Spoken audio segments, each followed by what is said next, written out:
Hello friends, आज हम सीखने जा रहे हैं हिंदी से इंग्लिश सेंटेंस कैसे बनाएं। क्योंकि कुछ लोगों को ये नहीं पता होता है कि हमको सेंटेंस को रखना कैसे है।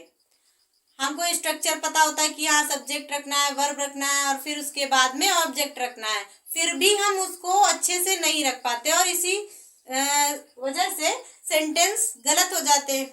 तो आज हम सीखेंगे कि उस सेंटेंस को कैसे रखना है। देखिए, जैसे वह मैदान, वह मैदान में फुटबॉल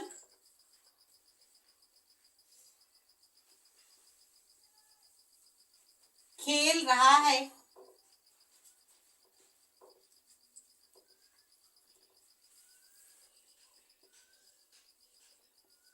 खेल रहा है। और ये जो सेंटेंस है वो प्रेजेंट कॉन्टिन्यूअस का है ना। तो हिंदी में जो वाक्य होते हैं उसमें सबसे पहले आता है कर्ता। और कर्ता किसे कहते हैं? जिसके द्वारा कोई कार्य किया जा रहा है उसे कर्ता कहते हैं।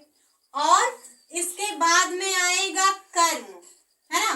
तो कर्म जो होता है, जिस पर कार्य हो रहा हो उसे क्या कहते हैं? कर्म कहते हैं। और जो कार्य हो रहा है उसे क्या कहते हैं? कहते हैं क्रिया। क्या कहते हैं? क्रिया कहते हैं। ठीक है। तो क्रिया तो यहां से यहां तक है। कर्ता कौन है? वह, है ना। उसके द्वारा क्या किया जा रहा है? मैदान में फुटबॉल खेला जा रहा है, इसलिए ये कर्म हो गया। और मैदान में फुटबॉल, ये क्या हो गया? कर्म। क्या किया जा रहा है? खेला जा रहा है। तो ये क्या हो गया आपका? ये हो गई वर्ब, है ना, क्रिया हो गई। तो ये हिंदी में हो गया। और इंग्लिश में स्ट्रक्चर कुछ ऐसे रहता है कि पहले आता है कर्ता, मतलब कर्ता की जगह पर ही कर्ता रहेगा, मतलब सब्जेक्ट। इंग्लिश में सब्जेक्ट, हिंदी में कर्ता। अब कर्ता की जगह पर ही कर्ता रहेगा। और क्रिया कहाँ उठकर आ जाएगी? कर्म की जगह पर। क्रिया कर्म की जगह पर और कर्म चला जाएगा क्रिया की जगह पर। अब आप लोग सोच रहे होंगे ये तो सभी को पता है कि हिंदी में कर्ता, कर्म और क्रिया होता है और इंग्लिश में कर्ता, क्रिया और कर्म होता है।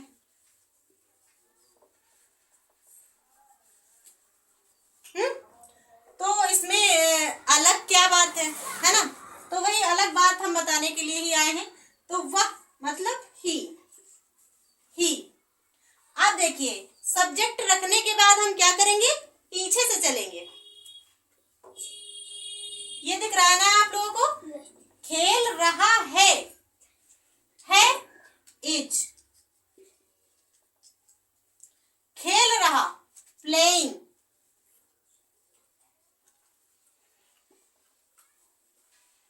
क्या खेल रहा? फुटबॉल। देखिए, पहले हमने सब्जेक्ट तो रख दिया। सब्जेक्ट क्योंकि अपनी जगह पर ही रहता है, ये कहीं नहीं जाता, है ना। सब्जेक्ट अपनी जगह पर ही रहता है, वो चाहे हिंदी में हो या इंग्लिश में हो। तो वह ही। अब हम क्या करेंगे? पीछे से लिखना स्टार्ट करेंगे। तो है कि इज, खेल रहा, playing football, FOOD, foot, BALL, football. कहाँ खेल रहा? इन, यहां में है इन। कहाँ खेल रहा है? मैदान में, इन द ग्राउंड, द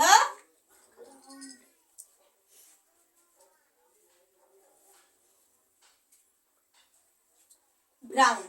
ठीक है। कभी भी हम हिंदी से जब इंग्लिश में जाएंगे तो हमें थोड़ा दिक्कतें फेस करनी पड़ती है कि हम इसको रखें कैसे। तो सबसे इजी तरीका है कि सब्जेक्ट को सब्जेक्ट की जगह पर रख दें और बाकी सेंटेंस जो आपका बचा हुआ सेंटेंस है उसको पीछे से लिखना स्टार्ट करें, तो आप अच्छे से उसको कर पाएंगे।